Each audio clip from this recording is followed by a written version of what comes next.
Everyone in Birmingham is haunted by something. I would know after living here for 30-something years. For years now, I've wondered if I should just leave this place for good and start a new life somewhere else, or if I should just try and put my life back together here.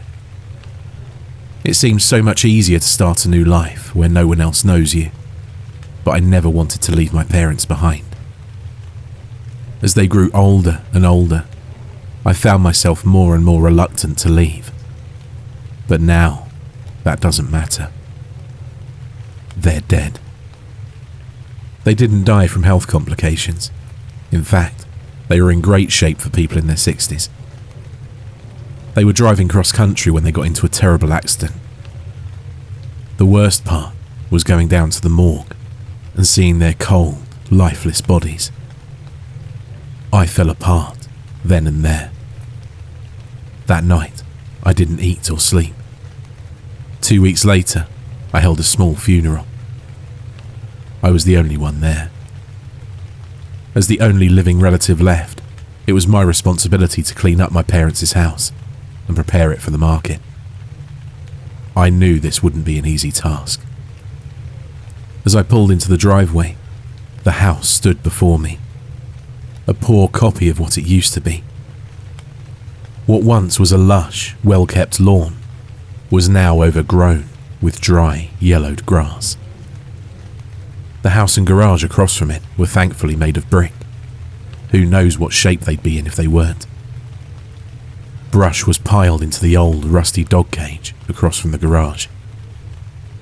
As I walked up the path, childhood memories flashed through my mind. Dad tossing the ball to me when I was 10. Mum helping me walk the dog around the house when I was 12. The memories quickly faded away, and reality sunk in. I'd never be able to make new memories with them. My knees buckled from beneath me, and I fell to the ground. I let out a loud sob. My parents were gone, forever. Nothing I did would ever change that. Wiping the tears from my face, I tried to follow the breathing exercises my new therapist taught me. I took a few deep breaths and counted to 10. And once I calmed down, I stood back up. I unlocked the front door, took another deep breath, and entered the house. The inside of the house didn't look abandoned. For a moment, it felt like Mum and Dad were still in their bedroom, as if nothing had happened. It was almost like being inside one of the Chernobyl houses. Everything in the house looked the same as it did when it was abandoned. Canned and boxed food still sat in the cabinets. There was a smell of rot coming from the refrigerator, accompanying the house's strong scent of mold and mildew. I held my breath and, stepping around the mouse droppings, trudged forward to the bedrooms to look for my parents' financial information. After a few minutes of rummaging through their drawers, I found the paperwork I needed, but I also found a box. Inside of it were letters written by people I didn't recognize. Curious, I began to read through them. November 14, 1989. Dear Uncle Tony, happy birthday. Love is not something you can see. Love is something you feel deep in your heart. I love you. Love, Lorraine. Lorraine. The letter's addressing my father, but he and my mother didn't have any siblings. Even if he had a falling out and decided he didn't want anything to do with his family, why would he lie to me? I read another. November 21st, 1989. Dear Uncle Tony, I really like staying over and spending time with you and Aunt Pam. I love staying up past my bedtime to watch cartoons and eat chocolate chip cookies. At bedtime, I heard someone whispering my name from under my bed. I was scared, but I peeked over the side of my bed, and my daddy's head popped out from underneath. I haven't seen him since he and Mummy got divorced. I was so happy to see him. Then, he asked me to go under the bed with him. His voice was deeper. There was something wrong with his eyes. They were all black. I told him no and rolled back over. I couldn't sleep for the rest of the night. Lorraine. Really strange. This probably was just a dream she had. When I was younger, I had a similar dream about my parents being under my bed. It probably felt so real to her that she believed it actually happened. I continued. November 28th, 1989. Dear Uncle Tony, I had lots of fun building snow forts with you and Aunt Pam last weekend. I had more fun when I caught both of you by surprise and nailed you with snowballs. It was fun until bedtime, when the thing that looked like my daddy called my name again. I told him I wasn't going to go under the bed with him, and I knew he wasn't my daddy. The thing got really mad at me. It grabbed my foot that was hanging off the edge of the bed and scratched it. I wanted to run away, but I was afraid that whatever was under my bed would come out from underneath it and get me. Lorraine. December 4th, 1989. To Tony, I'm always happy to let Lorraine spend the weekend over your house. Your family after all, and I want her to know her uncle and aunt. You and Pam have really been there for Lorraine and I ever since Rick abandoned us a few years ago. But Lorraine came home on Sunday with a scratch on her foot.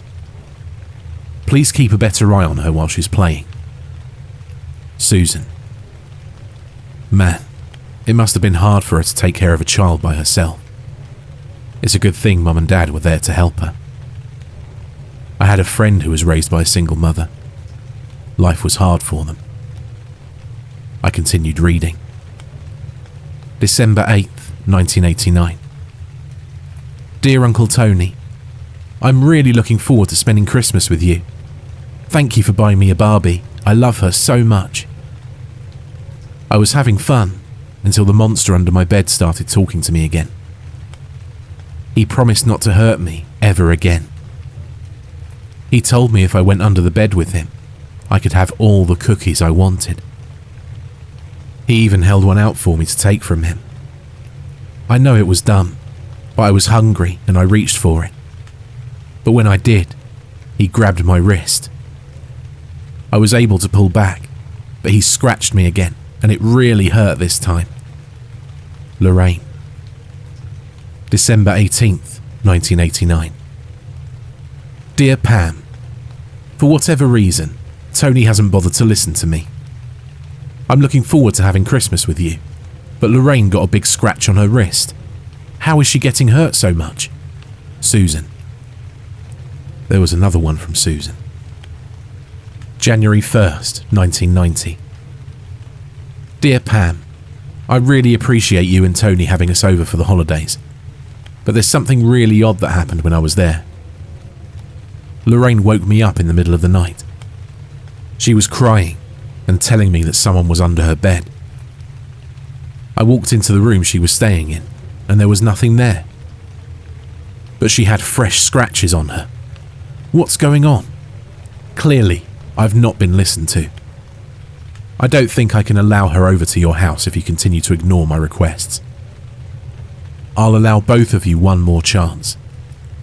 I don't want to have to do this, but if you force my hand, I'll do what I feel is best.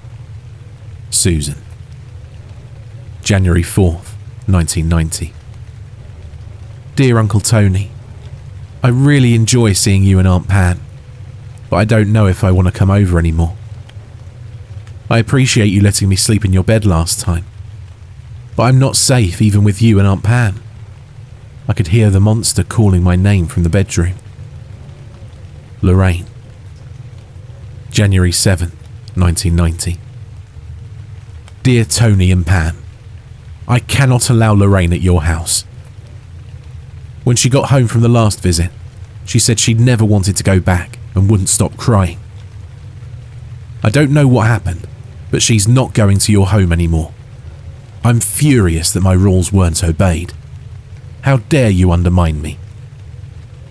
I think you know how Lorraine got hurt too. But I'm starting to think it wasn't just an accident due to your negligence. Susan. There looked to be one final letter from Susan. February 1st, 1990. Dear Tony and Pam, how dare you try and play the victim? You want me to reconsider? No way. If you guys didn't hurt Lorraine, then how come you can't at the very least admit the both of you are negligent caretakers? How dare you throw in my face all the things you did for Lorraine, financially, emotionally or otherwise? Don't try to spin me a sob story about how Lorraine is the daughter I'll never have. Cry me a river. Also, never throw my condition in my face again. I've been just fine mentally, and I've been taking my medicine. My illness has nothing to do with the decisions I'm making. I laughed when I read the part of your letter when you mentioned you were afraid for the child's well-being because I'm unwell. Don't ever threaten me. You'll never see Lorraine or me again, as long as you live. Just as I was about to read on, I heard a noise. I heard my parents calling my name down the hallway. I followed it to a bedroom. The door creaked loudly as I opened it. The voices called again. As I entered the room, the door slammed shut behind me. It was probably the wind. Cold, stale air nipped at my face. The bedroom looks like it hadn't been touched in over 30 years. I remember my parents said it was a guest bedroom, but we never had any guests. The walls were painted pink, and the bedspread was littered with bug carcasses, and a few mouse carcasses as well. The whole room smelt so strongly of death and decay, I could taste it. "Hello?" I called out. "Under here." The voice was coming from under the bed. Dread filled my entire being. There had to be a reasonable, logical explanation. I haven't been sleeping or eating much. Maybe it was my mind playing tricks on me. I knew I shouldn't have, but I crouched down to see under the bed. I had to do it. I needed to see who was calling my name. I peeked under the bed, expecting to see the face of some unworldly monster. But instead, I saw the faces of my mother and father. My father's old, wrinkled face was stretched into an unnatural smile, and his eyes were black and void of all emotion and life. Long, white, wispy hair hung over his face. My mother's appearance was nearly identical to Dad's. Her wrinkled face stretched into a smile, her eyes all black, and her hair hanging over her face. "You're both dead. I buried you. This isn't real. You're not real," I screamed.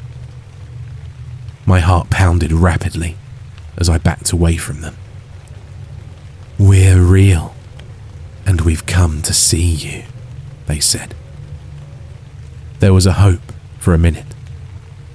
Maybe my parents were still alive, and the trip to the morgue along with the funeral were all part of a terrible dream that I'd woken up from.